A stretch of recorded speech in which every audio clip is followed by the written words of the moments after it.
하나님, 여기 오신 분들 주의 보혈로 적셔주십시오. 말씀, 특별히 이 하나님의 귀한 하나님의 말씀을 전하는 저에게는 더더욱 주의 보혈로 적셔주십시오. 물에 젖은 옷을 쥐어짜면 물이 나오듯이 우리들에게서 주의 보혈이 흐르게 하여 주시옵소서.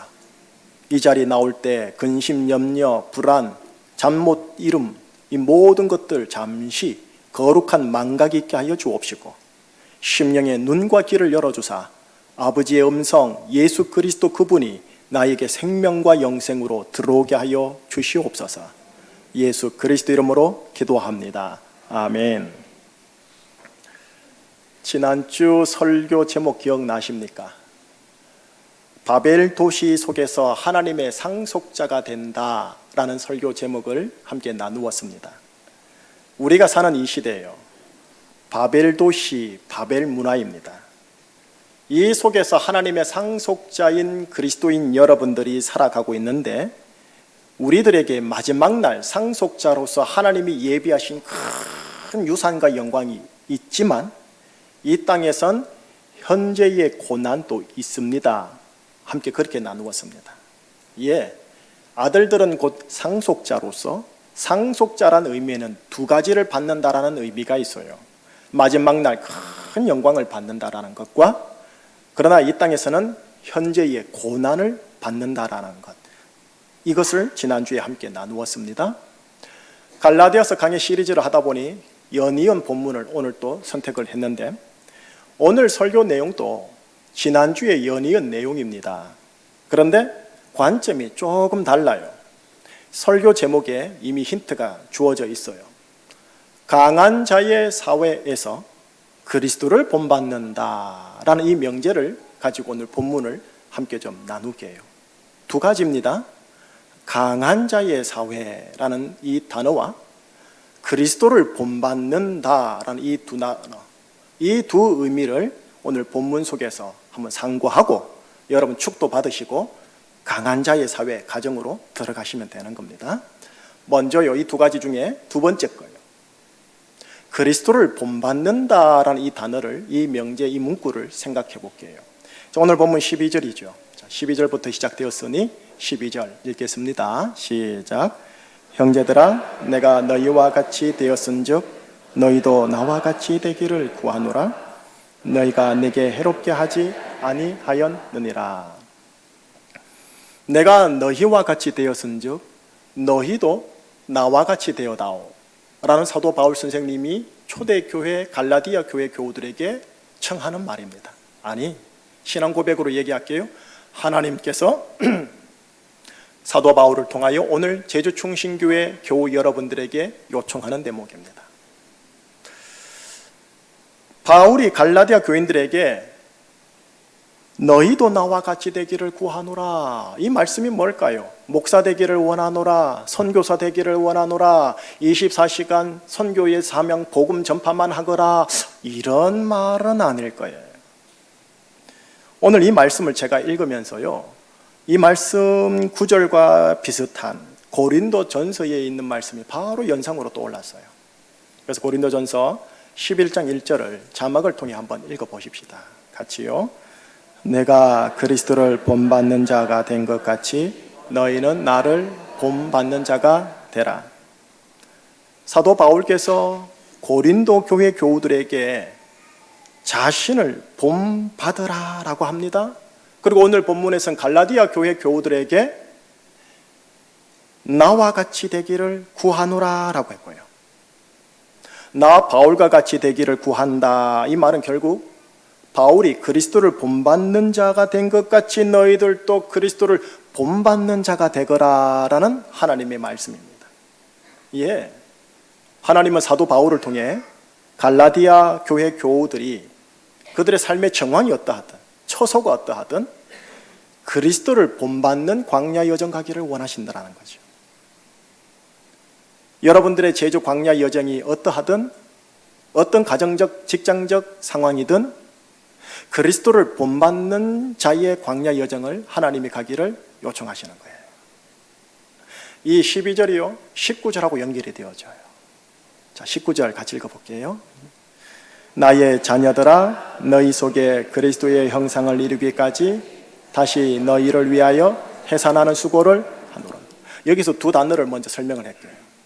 해산하는 수고, 해산하다, 이 용어는 헬라어에서 의학용어입니다. 말 그대로예요. 산부인과에서 아이 출산하다. 또 하나 중간에 보면 그리스도의 형상을 이루기까지 이루다라고 되어 있죠. 이루다란 말이 의학용어예요. 역시 그것도 산부인과 용어예요. 무슨 말이냐?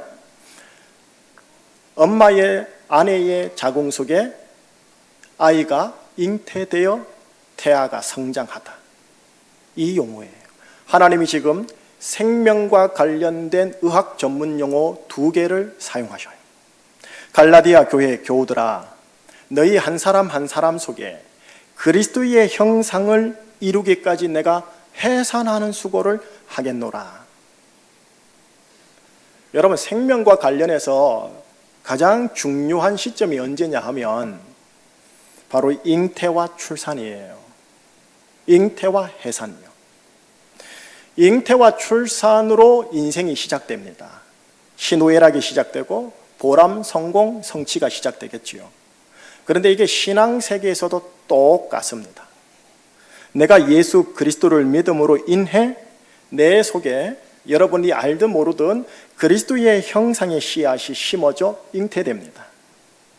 그리고 이 잉태된 그리스도의 형상이 내 속에서 점점 자라서 때가 이름에 출산, 해산하게 됩니다.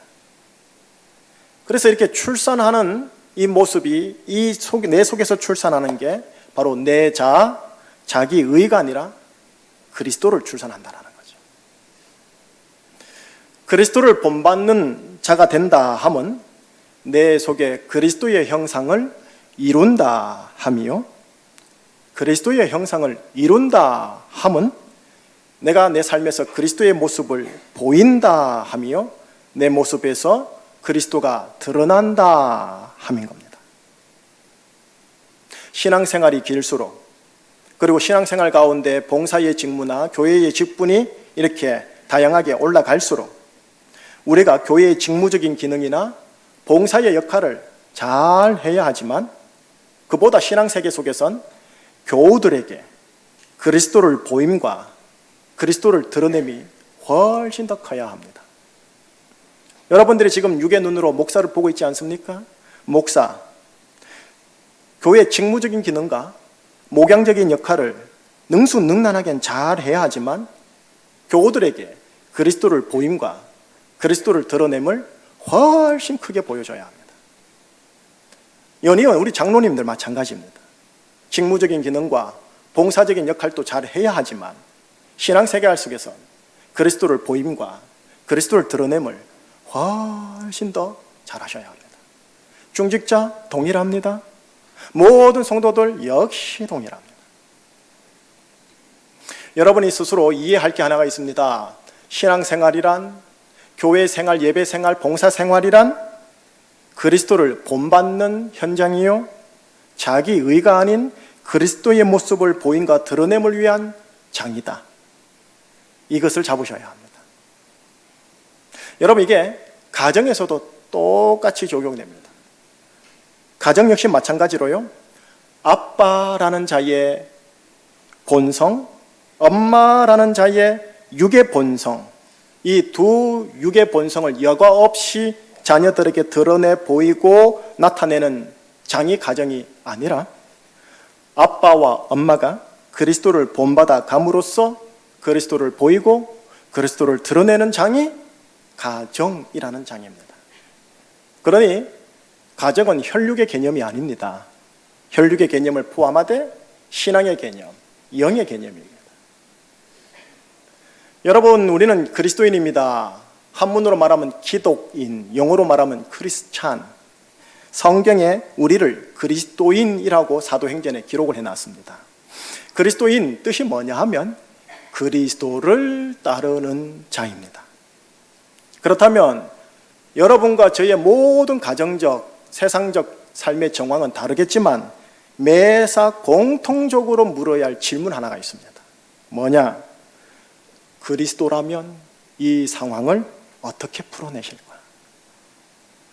그리스도라면 이 관계를 어떻게 매듭을 짓고 풀어내실까? 어떻게 그리스도께서 말을 할 것이며 감정처사를 처리할 것인가? 그리스도라면, 나라면, 그리스도라면. 여러분, 이게 그리스도를 본받는다라는 이해예요. 그리스도라면. 자, 근데 축도를 받고 여러분들이 나가는 곳이 어디냐는 거죠. 강한 자의 사회입니다. 제주 사회, 대한민국 사회, 바울이 살았던 로마 사회도 역시 강한 자의 사회입니다. 강한 자의 사회에서 그리스도를 본받는 거랬거든요. 그래서 이 시간은 연이어서 강한 자의 사회를 좀 함께 나누게 해요. 사도 바울 선생님께서 갈라디아 지방에 들어가셔서 갈라디아 교회를 세울 때 자신의 그 처음 처지에 대해서 오늘 본문에 살짝 기록을 해놨어요. 그걸 보면서 들어갈게요.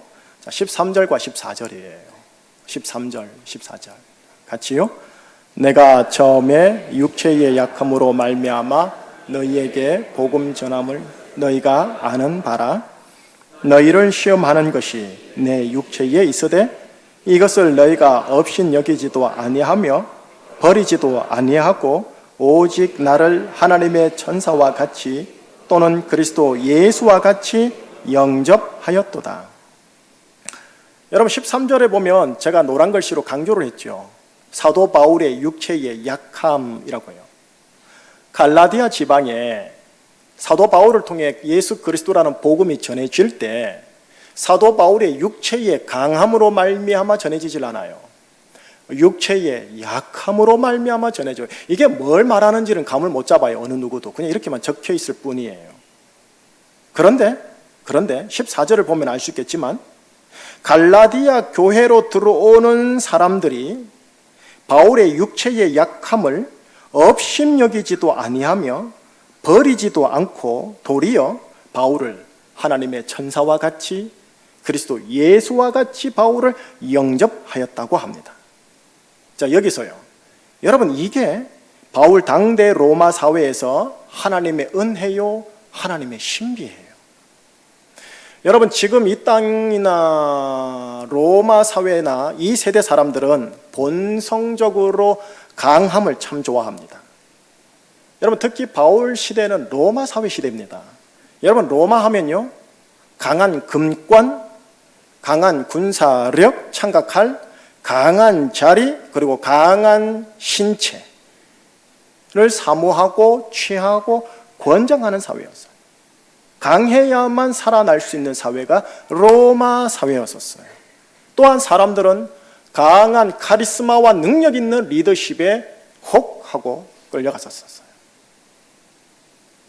그런데 이 바울이 갈라디아 지방 로마 사회 강한 자의 사회 속에서 자신의 육체의 강함으로 복음이 전해지지 않고요, 육체의 약함으로 인하여 전해진다라고 지금 말씀을 하시는 거예요.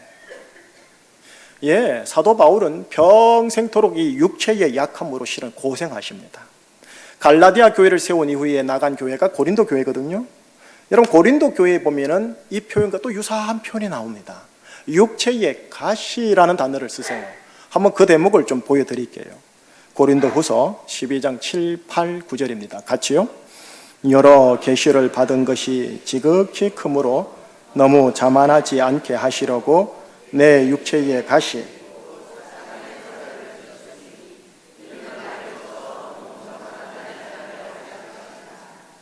이것이 내게서 떠나가게 하기 위하여 내가 3번 주께 간구하였더니 나에게 이르시기를 내 은혜가 네게 족하도다. 이는 내 능력이 약한 데서 온전하여 짐이라 하신지라. 그러므로 도리어 크게 기뻐함으로 나의 여러 약한 것들에 대하여 자랑하리니 이는 그리스도의 능력이 내게 머물게 하려 함이라. 자, 7절에 보니 내 육체의 가시라고 되어 있어요. 그죠? 육체의 약함, 육체의 가시. 여러분, 이게 무엇을 말하는지 정확히 알 수가 없어요. 학자들마다, 신약 학자들마다 의견이 학설이 있어요. 사탄의 사자라고 표현할 정도로 바울을 평생토록 힘들게 했어요. 뭔지 몰라요. 여러분, 하나님의 사자를 천사라 하죠. 엔젤. 사탄의 사자면 뭡니까? 약하고 더러운 영인 거예요. 그렇게 말할 수 있을 정도예요, 지금. 예, 어떤 학자들은요, 바울이 가지고 있는 육체적 질병일 것이다. 간질요, 간질. 막 복음 전하다가 막 입에 거품 롤롤롤 하고 넘어가는 간질일 것이다. 바울을 힘들게 한 사람일 것이다. 평생토록 바울을 힘들게 한 사람일 것이다. 그러면 또 어떤 학자도 이렇게 말을 해요. 바울 안에 있는 내면의 정신적인 눌림이 아닐까 추측해. 왜? 로마서 7장에 그렇게 암시가 되어 있거든요. 여러분, 이게 질병이든 정신적인 압박이든 또는 사람이든 바울의 평생을 따라다니면서 바울을 힘들게 한 가시였던 거예요. 여러분, 8절을 보면 주님께 떠나가게 해달라고 3번을 기도를 해요. 이게 3번, 완전수를 얘기합니다. 딱 3번만 했단 말이 아니에요. 아마 금식을 했을지 작정 기도를 했을지 몰라요. 3번을 기도했는데 주님이 9절에서요 이렇게 말씀을 하세요. 내 은혜가 네게 족하다. 좀 매몰차시죠? 내 능력은 약한 데서 온전하여진다 하고 바울의 기도를 거절해요. No thanks. 자, 이 응답을 받은 바울이 실망을 했을까요? 아니요. 9절을 보면 알아요. 이제 더 이상 자신의 약함이나 자신의 가시를 없애달라고 기도하지 않고요. 대신에 뭐라고 고백하느냐? 나는 이제 나의 여러 약한 것들에 대하여 자랑하겠노라. 나의 가시에 대하여 자랑하겠노라. 왜냐? 내가 약해야 그리스도의 능력이 내 속에 계속 머물기 때문이다.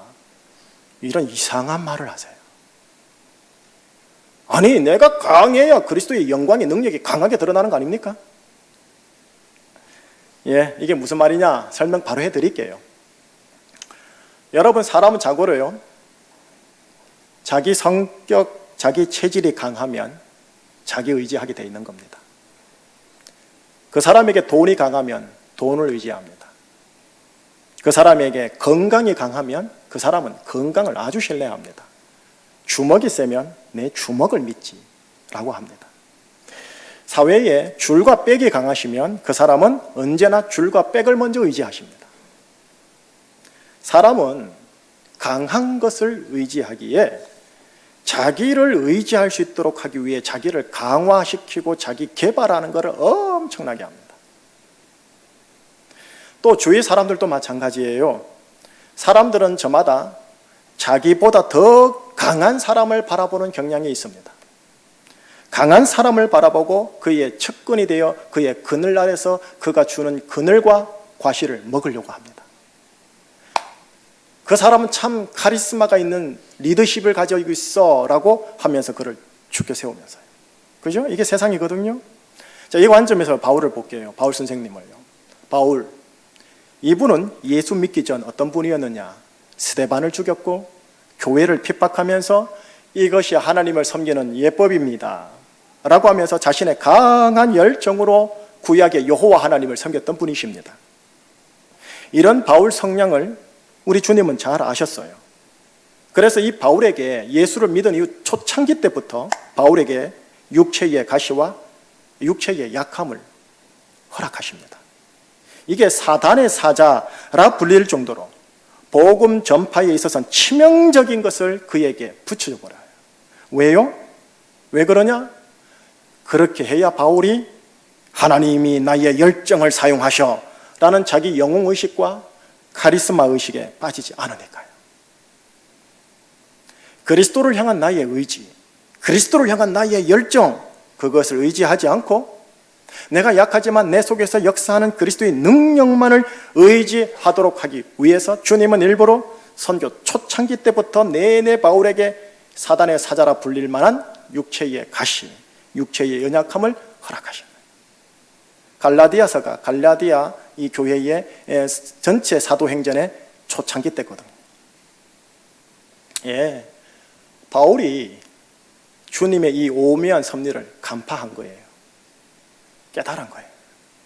그래서 바울은 자기가 드러나지 않도록 하는 이 자기의 가시와 자기의 약함을 오히려 크게 기뻐해요. 이게 가능할까 싶어요. 솔직하게 저 이성으로는요. 내가 약해야 그리스도의 능력만이 드러나고 내가 약해야 사람들이 나를 바라보지 않고 그리스도를 바라볼 테니까.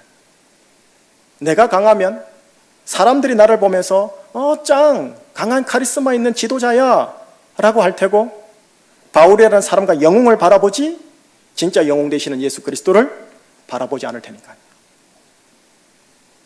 예, 바울은 모든 교회를 이후로 세울 때마다 이런 육체의 가시와 육체의 약함 속에서 세웁니다. 자신의 육체의 강함, 백의 강함, 자본의 강함으로 세우질 않아요. 이 세대의 사람들요, 1세기 로마 사회든 21세기 신자유주의적 자본주의에 있는 대한민국 사회든 사람들은 강함을 본능적으로 좋아합니다. 그래서 바울의 약함, 바울의 가시를 보면서 대부분 업신여기고 무시하였을 겁니다. 사탄과 그의 사자를 이기기 위해 전파되는 게 복음인데, 사탄의 사자가 자기에게 있으면서 복음을 전하는 경우이니까 이거 복음 전파할 때마다 교우들에게 시험되는 것이 자기 육체에 있었던 거예요. 시험거린 거예요.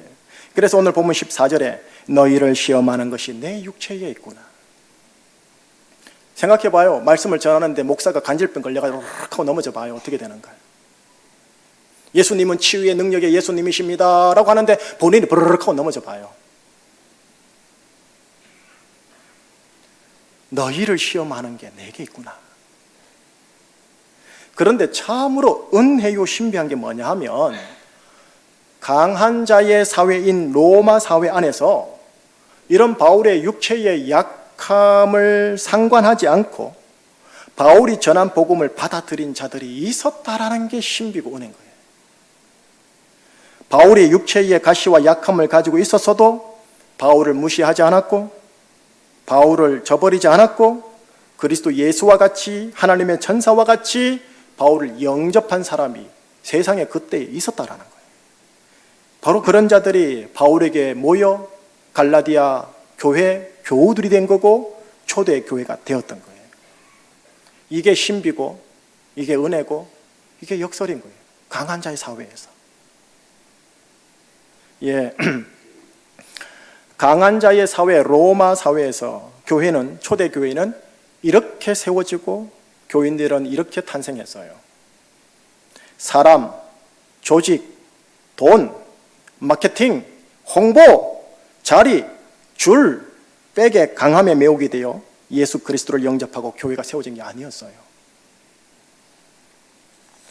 예수 그리스도를 통해 내 육체와 육체의 소망이 강해질 거야 라는 마음으로 예수를 믿었던 게 아니에요. 오늘날 조심스러운 평가 중에 하나는 조국 교회 안에 이런 세상의 육체의 강함이 교회에 통용되는 게 보이는 듯한 느낌이 들어서요. 결론을 지을게요. 인정합니다. 21세기 자본주의 사회, 대한민국 제조사회, 이 사회에선 강해야 살아남습니다. 강해야 인상이 깊게 박히게 되어 있습니다. 그래서 나를 함부로 건들지 않습니다. 육체의 강함, 그것이 직급과 자리의 강함이든 돈과 권력의 강함이든 아니면 자신의 성량과 기질의 강함이든 모든 게 다 성경에서 말하는 육체의 강함입니다. 여러분, 세상에서는 이 강한 자를 성공할 확률이 많다고 합니다. 그리고 이런 자들이 실제로 성공한 자가 됩니다.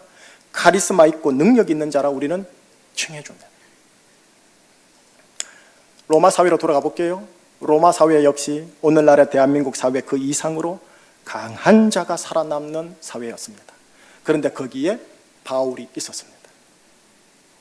그런데 그 바울은 육체의 강함으로 복음을 전한 게 아니라 육체의 약함을 통해 그리스도께서 드러나기를 원하셨습니다. 오직 바울은 뭐에 집중했느냐? 그리스도를 본받는 것에만 집중했습니다. 그리스도를 본받고자 한 바울에게 하나님은 육체의 강함으로 화답을 해주신 게 아니라 육체의 약함을, 육체의 가시를 평생 가지게 하셨습니다. 그게 질병이든, 그게 심리적 정신장애든, 그게 옆에 엮여있는 내 가족이든 형제든 교회 교우든 사람이든 직장 동료든, 이게 남들에게 보일 땐 업심여기를 받을 만한 것이요 시험거리가 되는 거예요. 하나님은 바울을 카리스마와 능력이 넘치는 강한 자로 살게 한 게 아니라 그리스도를 본받는 자, 그리스도의 형상을 이루는 자, 다시 말해 그리스도를 보이고 그리스도를 드러내는 자로 로마 사회 속에서 살면서 그걸 통해 교회를 세우게 하셨습니다. 여러분, 이것이요, 강한 자의 눈에는 유약하게 보일지도 모르겠습니다. 강한 자들의 세상에서는 미련하고 바보 같은 모습일 줄도 모르겠습니다. 이런 미련하고 바보 같고 유약하게 보이는 그런 바울에게 하나님께서는 육체의 강함으로 화답하는 대신에 뭘 화답하느냐? 만남의 복을 허락하십니다. 교제의 복을 주십니다. 강한 자의 사회에서 그리스도를 본받는 그 길을 함께 가는 자들의 만남과 교제의 복을 주시더라는 겁니다. 바로 누구? 갈라디아 교회 교우들요, 초대교회 교인들요. 육체의 약함과 육체의 가시를 가진 바울을 하나님의 천사와 같이, 그리스도 예수와 같이 영접한 사람들을 만나게 하시고 그분들과 교제하게 하셨어요.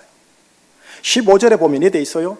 눈이라도 빼어줄 정도로 좋은 만남의 교제였대요. 눈이라도 빼어줄 정도로, 콩팥과 심장과 폐를 빼어줄 정도로 이게 초대교회 교제였고 만남이었대요. 강하진 않았지만. 여러분, 다시 이 시대로 올게요. 마무리하겠습니다.